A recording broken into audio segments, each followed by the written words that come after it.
And do you have an update on the rate and when you might announce semiconductor Well, I already have tariffs? sanctions on Russia. I put them there. If you remember, Nord Stream 2, that's the big pipeline that goes through Europe. I stopped it. That's Russia's pipeline, the largest pipeline, I think, in the world, goes to Germany. And I stopped it. And when Biden came in, he approved it. And then they say, oh, I'm friendly with Russia. No. Putin said, you know, if you're my friend, I'd hate to see you when you're my enemy. I stopped the biggest economic job they ever had. I stopped it cold, right? It was dead. You know that, right? And Biden came in and he immediately approved it. What was that all about? And it's a pipeline that takes care of a lot of the needs. Now, you know, it was a very controversial thing, but I stopped it, and Biden approved it. Question? On tariffs, no, not you. Not semiconductor tariffs and potentially pharmaceuticals. What? Semiconductor tariffs and potentially pharmaceuticals. Pharmaceuticals, we're going to do. We don't make our own drugs, our own pharmaceuticals. We don't make our own drugs anymore. The drug companies are in Ireland and they're in lots of other places, China. And all I have to do is impose a tariff. The more, the faster they move in. The higher the tariff, it's inversely proportional. The higher the tariff, the faster they come. And yeah, we're going to be doing that. That's going to be like we have on cars. We have, as you know, a 25% tariff on cars. We have a 25% tariff on steel and aluminum.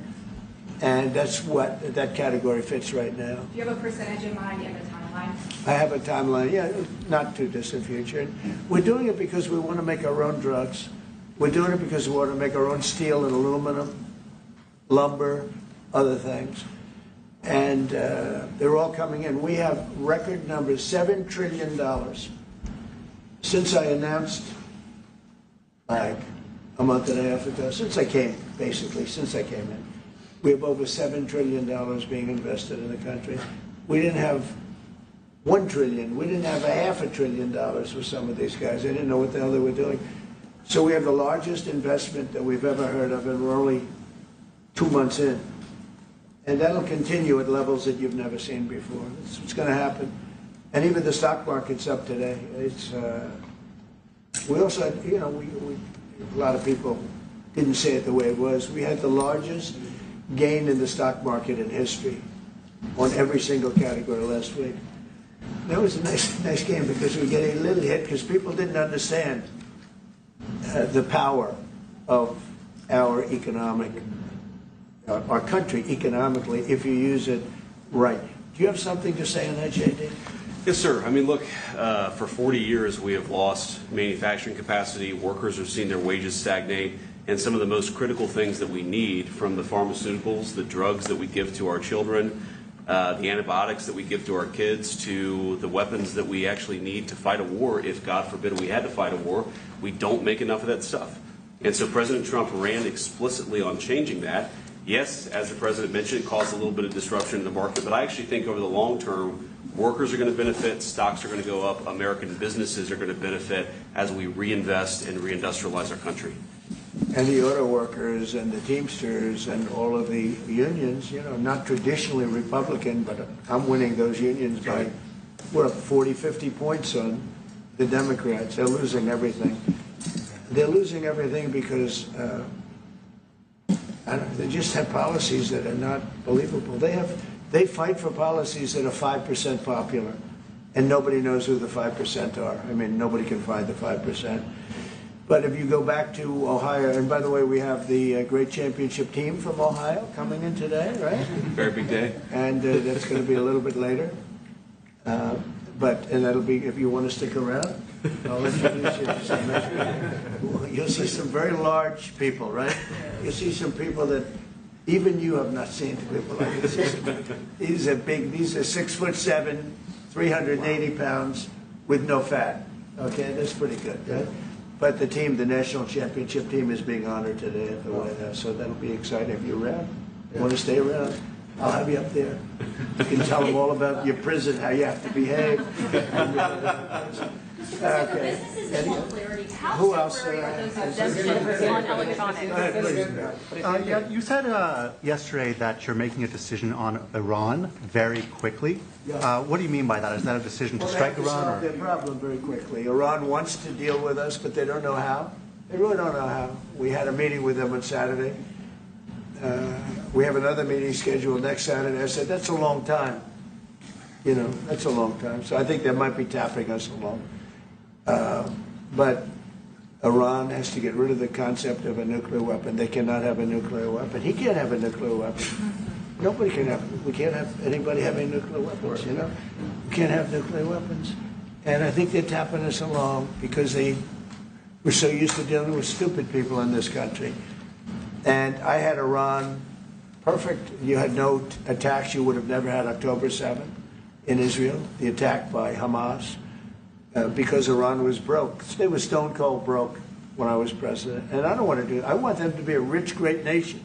The only thing is, one thing, simple. It's really simple. They can't have a nuclear weapon. And they got to go fast because they're fairly close to having one. And they're not going to have one. And if we have to do something very harsh, we'll do it. And I'm not doing it for us, I'm doing it for the world. And these are radicalized people, and they cannot have a nuclear weapon. Does that include a potential strike on Iranian nuclear facilities? Of course it does. And just a follow-up question, a clarification. You mentioned that you're open to deporting individuals that aren't foreign aliens but are criminals to El Salvador. Does that include potentially U.S. citizens, fully naturalized Americans? If they're criminals and if they hit people with baseball bats over their head that happen to be 90 years old, and if they rape 87-year-old women in Coney Island, Brooklyn, yeah, that includes them. What, do you think there's a special category of person? They're as bad as anybody that comes in. We have bad ones too. And I'm all for it because we can do things with the president for less money and have great security. And we have a huge prison population. We have a huge number of prisons, and then we have the private prisons, and some are operated well, I guess, and some aren't. But he does a great job with that. We have others that we're negotiating with too. But no, if it's a homegrown criminal, I have no problem. Now, we're studying the laws right now. Pam is studying. If we can do that, that's good. And I'm talking about violent people. I'm talking about really bad people. Really bad people. Every bit as bad as the ones coming in. And I made the statement when I heard about this a long time ago now, 4 years ago. When I heard that this guy was having open borders, I said every single criminal from all over the world is going to be dumped into our country. And that's what happened. The jails of the Congo were emptied out. The jails of Venezuela were emptied out. And you know what happened? Their crime went way down. But now Venezuela has other problems. You know what the problem is? They have no money. Yeah. Because I shut off their oil, and we put secondary tariffs because they're not doing what's right over there. They know what to do. We spoke to them. I spoke to them. They know what to do. But they have no money. Venezuela has no money. But Iran had no money. And Iran behaved so beautifully. And then Biden took all those secondary tariffs and tariffs on. I told China, you can't buy oil. If you buy oil from Iran, China, I told it to President Xi, then we no longer want you to do business with the United States of America. And those ships disappeared from that harbor so quickly. China. Get along great with China. Are the talks with Iran productive? Do you want to continue that? The talks with Iran, do you believe those are productive? Do you want to continue that? I think Iran could be a great country as long as it doesn't have nuclear weapons. If they have nuclear weapons, they'll never get a chance to be a great country. They will never get a chance. It won't even come close. Sir, on tariffs. Yeah. Yeah, thank you. Yesterday you mentioned short-lived product exemptions. Which specific products are you considering, and how long is short-lived? Weeks, months? I'm looking at something to help some of the car companies where they're switching to parts that were made in Canada, Mexico, and other places, and they need a little bit of time because they're going to make them here. but they need a little bit of time. So I'm talking about things like that. What about any Apple products, other cell phones? Look, I'm a very flexible person. I don't change my mind, but I'm flexible. And you have to be. You just can't have a wall and you'll only go. No, sometimes you have to go around it, under it, or above it. There'll be maybe things coming up. I speak to Tim Cook. I helped Tim Cook recently in that whole business. I don't want to hurt anybody, but the end result is we're going to get to the position of greatness for our country. We're the greatest economic power in the world if we're smart. If we're not smart, we're going to hurt our country very badly. We lost with China over the Biden years trillions of dollars on trade. Trillions of dollars. And he let them fleece us. And we can't do that anymore. And you know what? I don't blame China at all. I don't blame President Xi. I like him. He likes me. I mean, you know, who knows? Who the hell cares? Do you have any updates on talks? But you know with what? China? What? Do you have any updates for the talks with China? You know, let me just tell you this. I don't blame China. I don't blame Vietnam. I see their meeting today. Is that wonderful? That's a lovely meeting. They're meeting like trying to figure out how do we screw the United States of America. Don't forget, the European Union was formed to do just that. The European Union was formed to hurt the United States and on trade.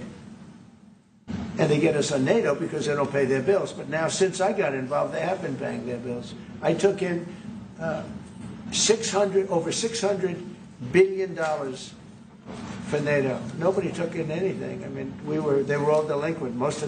They had 8 nations out of 28 paid their bills. The rest of them were way delinquent.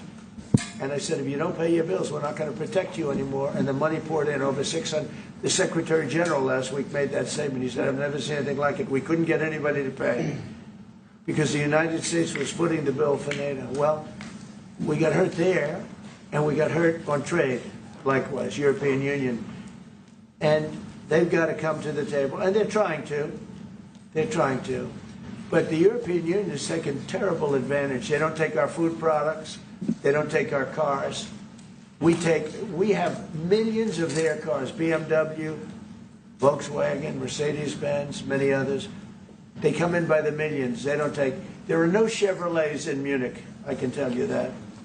I said to Angela Merkel when she was there, as she was letting millions of people infiltrate Germany, which was not so good we would call them illegal immigrants, but she made them legal. But I said to her, and I get along with her very well, I said, how many Chevrolets do we have in Munich or Frankfurt? Why, none, Donald, none. I said, you're right. And yet we take in millions and millions of cars. No, those days are over. Okay, thank you very much, everybody. Thank you, guys. Thank you, guys. Thank you, guys. Mr. President, do you have any comment on the FTC's case against Meta and Mark Zuckerberg? Thank you, press. You were just listening to President Trump's meeting with El Salvador's president at the White House. Trump told the people of El Salvador they have, quote, one hell of a president. He also thanked Bukele for working together to get rid of Trende Aragua and MS-13 gang members.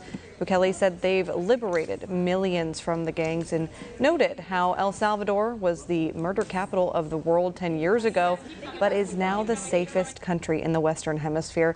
DHS Secretary Kristi Noem thanked Bukele for their partnership of sending the worst of the worst criminals to El Salvador's mega prison.